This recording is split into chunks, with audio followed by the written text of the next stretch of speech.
প্রতিদিনের সংবাদ চ্যানেল থেকে আপনাদের সবাইকে স্বাগত। প্রতিদিনের মতো আজকেও নিয়ে আসলাম আরও কয়েকটি তাজা খবর। ঋণের টাকায় মৃত জঙ্গিদের পরিবারকে ত্রাণ ইসলামাবাদের। ভারত পাকিস্তান সংঘর্ষের মধ্যেই গায়েব ঢাকার পাক রাষ্ট্রদূত।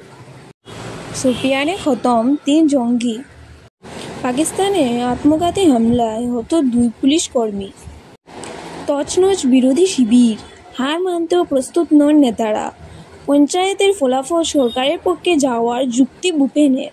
প্রথম রাউন্ডে আমরা, দ্বিতীয় রাউন্ডে বিজেপির জয়ের দাবি গৌরবের। কড়া বার্তা প্রধানমন্ত্রী। পাঞ্জাবের আদম বায়ুঘাটি থেকে প্রধানমন্ত্রী বললেন, ভারতের দিকে চোখ তোলার একটাই পরিণতি হবে, সেটা হলো ধ্বংসলীলা। সংঘর্ষ বিরতির মধ্যেই বাড়ছে উত্তেজনা। 3 প্রধানের সঙ্গে জরুরি বৈঠক রাজনাথের। কিনছে ভারত। আগামী দিনে পাকিস্তান ও চীনের হামলা থেকে দেশকে বাঁচাতে রাশিয়ার কাছ থেকে আরও কয়েকটি S-400 এয়ার ডিফেন্স সিস্টেম, যার ভারতীয় নাম সুদর্শন চক্র, আনবে ভারত, এমনটাই জানা গিয়েছে প্রতিরক্ষা মন্ত্রক সূত্রে। আশা করি ভিডিওটি সবার ভালো লাগবে।